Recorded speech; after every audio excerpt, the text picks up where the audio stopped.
For today's video naman ay pakikita ko sa inyo ang ating dulce de leche. Nasa lata ito.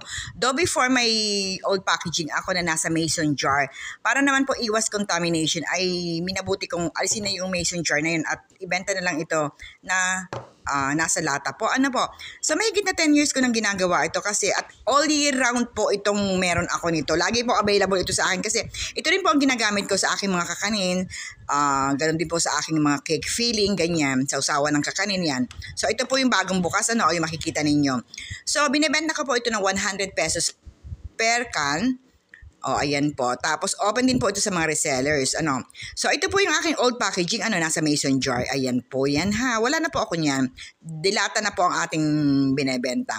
Ayan. Makikita nyo, sausawan ng black kuchinta. So, may mango cream din ako. Ang mango cream ko naman po ay sausawan po naman ng sapin-sapin. So, yun lang. Babush!